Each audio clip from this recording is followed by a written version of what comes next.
Hello everyone, this is Arrow, and welcome back to Sundown MHA Podfic.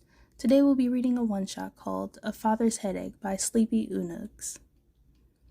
Aizawa Shouta loves his son, truly he does, and no matter how chaotic or perhaps even a tad bit homicidal his son may be, considering the scarily amount of times he's seen or simply known his son had done something that caused lasting harm to someone, who rightfully deserved it of course, Shouta cared for his teenage son. Shouta would do anything for him, and anything would also mean waking up at 2:30 in the morning to go pick up Izuku, who was carried off to the police station. Why Izuku was even out again, Shouta chooses not to ask Sakuchichi, who was in charge of watching his son. Inko, Izuku's locked up again. Be back. Incoherently, Shouta muttered to his wife as he shuffled out of bed. Just before he was out the room, he heard the bed creaking and the tired whispers of the woman saying, "Again?" "Izuku?" Tiredly and exasperated, Shouta said as he stared at the all-too-energetic teen for his taste. His son didn't seem to mind too much that he had on the cold and metal handcuffs that Shouta knew were uncomfortable, while he was held in a temporary cell for only heaven knows why. "Hi, Dad. Uncle Suka has been a dear. He didn't even question me this time. Just straight to the holding cell and, something about calling you." The teen bounced on the bed that was hardly holding itself up. The creaks and moans could be loudly heard, almost as if the bed was loudly protesting to Izuku's movements. It probably was. Sakuchichi did. What did he do now? The man sighed as he pinched his nose. He shot someone. He fucking shot a thug. Why? Ask him. "I remember him when he was a teach, Dad. He's a bad man. Don't like him, and I hate him even more. Turned creepy. He was the one who got fired for, the assault charges. Fucking hate that guy." Izuku went on a rant, and Shouta really wanted to know how his son had gotten a gun. And never mind, he got it from Snipe for his birthday. He strongly regrets that. "You're grounded. You know this, right?" "Mm-hmm." And you're not getting your gun or any of your knives back until I say so." "Okay, Dad." Izuku was too used to this routine to be sad. Shouta just sighed. "Papa, just tell me who did it," Izuku calmly asked. His injured father, who was laying in the hospital. UA started only a couple days ago, yet already his class was already tacked, and now on top of that, he had to make sure his son doesn't kill anyone. And yes, Shouta was serious about that. "No, Izuku." "They won't even bother you or your class again, Dad. Just tell me, and no one will ever know they even existed." "That's what I'm afraid of, Izuku." "Huh?" He tilted his head, his eyes shining doe-like and innocently, as if he wasn't talking about murder. Shouta almost found it cute. Almost. "You're not allowed to kill the League of Villains, Izuku." Shouta, his tone serious and one he rarely used on his son, but he really doesn't want Izuku to do anything stupid. Though Izuku just smiled, he smiled a sweet, gentle smile that was one you would see before the edging, dangerous storm that was surely going to appear, before he responded smoothly. "Who said I was going to kill them?" Shouta decided not to question that. He wasn't going to unpack that. He'll leave it to Inko. A question that Shouta got when new people tended to meet his new son was if Izuku was a villain. The answer Shouta had to that was no. After all, Izuku doesn't do anything for nothing, but Shouta knows that his son is morally different than those around him. While most choose peace and to leave the situation alone, Izuku chooses to look peace in the eyes and absolutely tear it to pieces, bit by bit, slowly until there isn't anything left but truth and perhaps chaos. So no, his son wasn't a villain, but he was no hero. He was a strange middle that Shouta was proud to claim. He was morally gray, and he loved him just the way he was, even if it tended to cause Shouta more headaches than he liked to admit. It was the middle of class when his phone rung, and Shouta, by God, he knew that ringtone without having to look at the contact. It was his wife, Inko, and she hardly calls him at work. Not unless it was an emergency, or Izuku was locked up again. That too. Shouta felt himself sigh, glad to see a free period and not caring about any nosy children, and answered his phone. Inko, Shouta muttered, and he heard the heavy sigh that sounded tired. Ah, Izuku was locked up again. Noted. He was found tearing down the commission, and he made the leader bow down to him. He wasn't locked up, but he got house arrest for hacking into government files. In the back, Shouta could hear the obnoxious shout of his son screaming, "Free Hawks!" And Shouta, he wasn't sure if he's impressed or found it a headache. It was a weird mix of both, mostly proud of his son for pulling off such achievements. How did he even access those files? I don't know, but now Hawks has claimed him as his AS. We now have Hawks as a son, even if legally isn't possible. Once again in the back, he heard a loud, "Damn right," from Hawks, and a sound that suspiciously sounded like Izuku kicking the hero. Shouta inhaled. Okay, he thought, this was fine.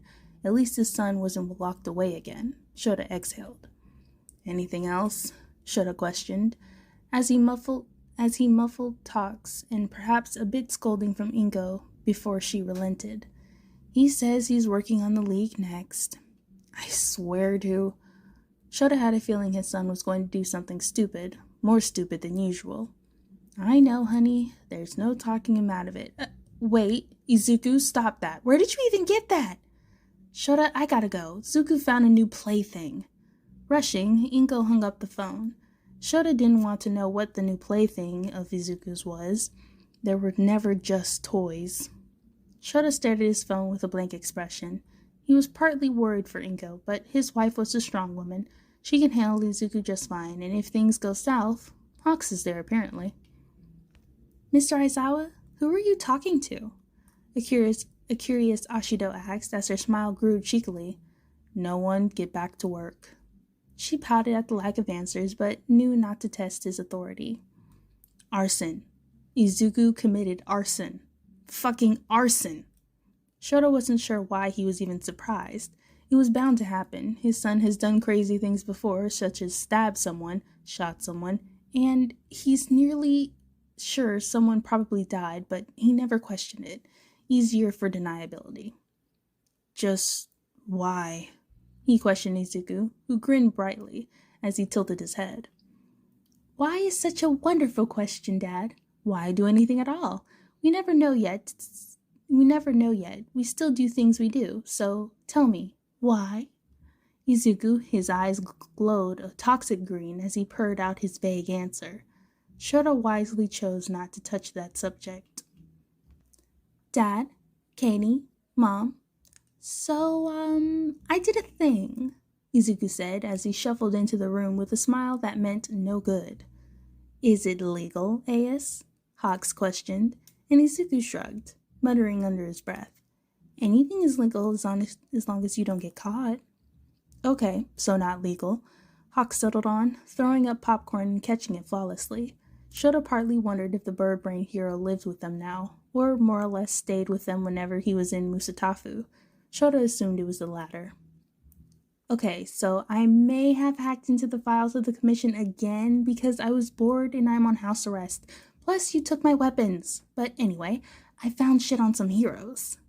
I don't like where this is going, Inko said wearily, narrowing her eyes at her son as she rightfully should have been suspicious. I had a nice talk with the new leader to fix their shit, Izuku said calmly, as he muffled with his cuffs on his sleeves. By nice talk, Shouta pried his son, who has a widely different definition of a nice talk. I nicely talked to the commission and their leaders. Izuku's smile never fell, but his tone was had a warning edge to it as he repeated what he said. Okay, so you calmly talked to the Hero Commission leaders. Noted. Shouta dropped the topic with ease. After all, if it isn't something he should know, he wasn't going to pry. Not unless it was necessary. Good, just so you know. Just know shit is going to go down. Izuku giggled before taking his leave out of the living room. Do I be afraid? Hawks questioned. He likes you, dear, so I wouldn't worry. I would suggest kick back and see what Izuku's done this time, Inko answered plainly, as if she was too used to Izuku and his shenanigans. Maybe because she absolutely was. Izuku was livid, and that was putting it nicely. He knew he shouldn't have listened to his dad when he said don't mess with the League, that he could do anything else but touch the League. Izuku, he shouldn't have listened. Class One was attacked again during the training camp that was secured and was supposed to be safe. The League terrorized the class. They had the gall to kidnap someone from Class 1A from his father's class. Had it been a different class, Izuku probably wouldn't have cared. But Izuku knew how fond of Class 1A his dad felt, even if he didn't show it. Izuku may have ignored the first attack, the second and third attack, but this, he refused to ignore. Sorry, Dad, he muttered, while he infiltrated the villain's hideout, where they currently held their kidnappee. Anyone want a party? Izuku said, his tone lazy and relaxed, not at all like the crazed and dangerous glow in his toxic green eyes. The way he stood, the way Izuku held himself, he was the predator who was stalking the prey. He was the one who was in control, even if the League didn't know it yet. And Izuku felt how his grin grew wider, his teeth baring in a feral, untamed, and ferocious way. He would be the one to end the League of Villains. Who is this NPC? Who let him in here? Someone get him! Shigaraki raged, just as he took it on his own record to try and attack him, despite sending out his own orders of attack. Though Izuku, he easily sidestepped the villain, and in a quick, blinding motion, he was able to decapitate his wrist from his arm. Oops, my hand slipped, Izuku giggled lightly, as he brought the bloody blade to his tongue, slicing it down his tongue, tasting the sour metallic blood of the villain leader. There was a beat of silence before an ear-piercing scream took over. Izuku, he laughed blissfully as he danced his way around the villain, finishing the job of injecting his knife within the gut of Shigaraki, who only choked out a yell. Izuku, he really didn't like the voice of the man who caused harm to his dad, to his family. You scream too much, Izuku said like a whiny child who wasn't sending out a brutal attacks to the leader of villains, complained as he easily kicked down Shigaraki to the floor. Really, the man had a gurgling noise as Izuku easily stomped on the impaled stab wound that was deep within his stomach. Shigaraki bled out as Izuku turned his gaze to the terrified villains who didn't dare go near him. Anyone else want to play? Izuku said, his eyes fluttering as his tone lightly inviting. Horrified shrills from Toga came through, while a loud gagging of Dabi was heard as he crooked his nose up and looked away. Good, Izuku thought as he made his way over to the kidnapped student. No one had tried to stop him, and Izuku easily removed the chains keeping said hero student in his jail. Tokoyami, right? Izuku questioned. His once crazed and near bloodless look was wiped clean off with a much softer and gentle one. Yes, but I implore, who are you? You seem to have Father Darkness' tender arms cradled around you. Tokoyami slowly questioned, and Izuku merely smiled larger at said question. Call me Izuku. Surprisingly, interfering with the investigation of the kidnapped student and the League of Villains left Izuku in a very familiar place, handcuffed and in an interview room and being questioned by his favorite detective, Sakutsuchi. Izuku, this is serious. You know that you could have killed Shigaraki. Like I haven't nearly killed someone before. Izuku rolled his eyes, and he would throw his hands up to further prove his point, but doing so would hurt, and he thinks Sakutsuchi perfectly understands from the way his frown dropped to an exasperated deadpan. Aizawa Izuku, please. You know what I mean. You interjected yourself in an ongoing investigation, Sakutsuchi said, as he sighed tiredly. The man needs to be paid more, and how often he deals with Izuku. He causes more trouble in his pinky toe than a person could wish. They touched what is mine, Izuku said, grinning and leaning up on the table as if he was about to tell a secret. And they hurt what was mine. Dad said not to do anything, but they took it too far. What's done is their fault, and theirs alone, Izuku hissed out as he fell back into his chair. Sakutsuji sighed. He sighed deeply as he cued over an officer. Your dad is going to be on his way. For now, you know the drill. Yep, jail cell, it's that-a-way. All right, class, I'd like to introduce you to a problem child of mine, Shouta lazily said, moving his arm over to his son who stood proudly beside him. What's good, hoes? The name's Izuku. After Izuku's appropriate introduction and Ida nearly having a stroke from it, Kaminari could be heard wheezing as he spoke up. Bro, be my best friend, he yelled out as Izuku winked and gave a grin. Bro, I got you, Izuku agreed easily, and Shouta felt sudden regret travel through him as more of the chaotic members of the class started to speak. So, it's totally not fair if Kamibe gets to be your new bestie but not me, Ashido said as she pouted, with her giving a pleading puppy eyes. Who said I couldn't have two best friends? Izuku said smoothly, as once again another person spoke up, and said person was Kirishima. And 3, bro? Wait, me 4. More people started claiming his son. Shouta regrets bringing Izuku to his class. You're the boy with Father Darkness. Tokiyami approached his son one day when Shouta allowed Izuku to come to the dorms. Shouta, he had tried not to hear the conversation and rather work on papers that needed to be graded, but of course the two teens decided to have it in front of him. Daddy Darkness at your service, Izuku said, with a tone that was teasing as much as coy and even a bit flirty. No, Shouta did not snap his head in surprise when he heard that tone. No, sir. He needed his business. He minded his business as he should. You're the boy with Father Darkness. Tokiyami approached his son one day when Shouta allowed Izuku to come to the dorms. Shouta had tried not to hear the conversation and rather work on the papers that needed to be graded. But of course, the two teens decided to have it in front of him. Daddy Darkness at your service, Izuku said, with a tone that was teasing as much as coy and even a bit flirty. No, Shouta did not snap his head in surprise when he heard that tone.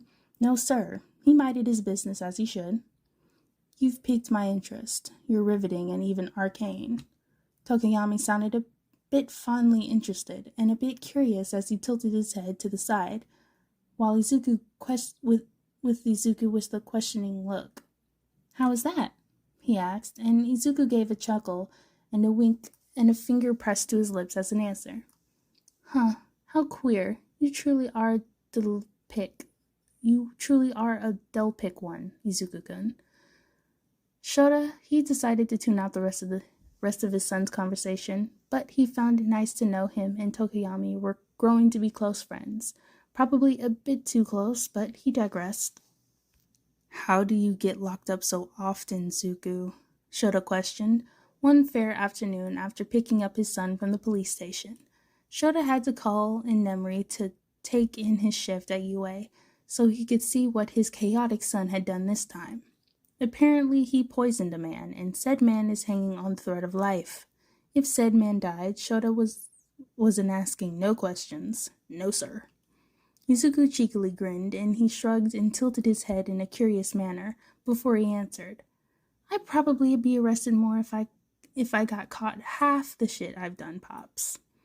Shouta didn't question his son anymore, but he silently thought he should have sent Hawks to get his gremlin son. Shouta, he should have expected this sooner or later, really. Exposing Class 1A to Izuku was terrible from the start, and now it's coming back to bite him in the ass. One night, during the weekend and a day that Aizawa begrudgingly allowed Izuku's friends to stay over, he got a call from a very familiar number, a number from the Musatafu Police Department. Shouta inhaled largely before he called out to his wife. Inko, it's your go, Shouta, to pick him up. She dismissed him as she turned over in the bed and pulling the covers over her shoulders. But Inko, he sounded like a child. He knew this, and his wife huffed before she sat up straight in the bed. If they did anything stupid, every last ass is kicked. Fair enough. Shouta watched as Inko pulled herself out of the bed and stole one of his cat-themed hoodies and slipped on her slippers before she left. Well then, if the kids thought he was scary, they were soon to learn his wife was a nightmare. What did he do now, Sakutachi? Inko asked, as she eyed every last guilty child. Besides Bakugo, Izuku and Shinso and Izuku looked happy at the mess they caused, and Bakugo simply didn't care. He had the same scowl on his face. Well, Izuku incited a riot. He what? Inko shrieked, her tone filled with disbelief. Sakutachi sighed as he shook his head and flipped a page of the book he was reading. That was specifically made for Izuku. Currently, it was 393 chapters long. Izuku and Tokoyami started the riot. They both also have charges of vigilante, along with assault and arson for locking villains inside a warehouse and burning said building, harming the villains. Shinso has aid in the vigilante charge, Todoroki having property damage and arson charges, along with vigilante. Asuri has vigilante charges, Uraraka has vigilante charges, and both Bakugo and Ashido has aid in arson and vigilante charges. And lastly, Kirishima and Sero has aid in vigilante charges and aid in property damage. By the time Sakutachi was done listing off the charges, Inko was staring at all of the teens with a certain level of sheer disappointment that only a parent could achieve. Damn it, Izuku, your weapon collection, notebooks, and your electronics. I want them when we get home. And for the rest of you, let's go before I allowed Sakutachi here to lock you up. Inko spoke so seriously that it was hard to tell if she wasn't telling the truth or not. No one dared to test Inko or whether or not she was. Shouta decided it was a calm day. His phone rang with the ringtone of it being the chief of Musatafu calling him about Izuku. He let it go to voicemail. Shouta took a drink of his coffee as he calmly laid back on the couch. His phone buzzed with a text message. He assumed it was also about Izuku. He wanted to ignore them, but the rapid and loud vibration was messing with the calming air he was trying to achieve by failing to do so. Shouta wanted to have a nice day.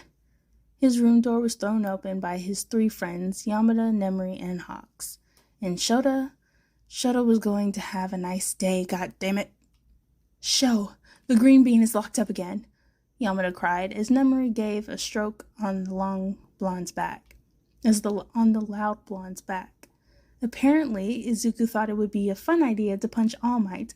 While the hero definitely deserved it, he still did it in broad daylight, so... Hawks waved his hand around in the air, and Shouta sighed. Damn it, Izuku. Alright, that is the end of A Father's Headache. I cannot tell you how much I love and crave for chaotic Izuku. He was doing a bit too much in this. I had to stop myself from laughing a few times. I'm sorry again for my choppy reading. How this is written, I had to change how I said it because it didn't really sound right when I said it, so I tried to make it sound a little bit better. I hope you all still enjoyed listening, and I'll see you all soon.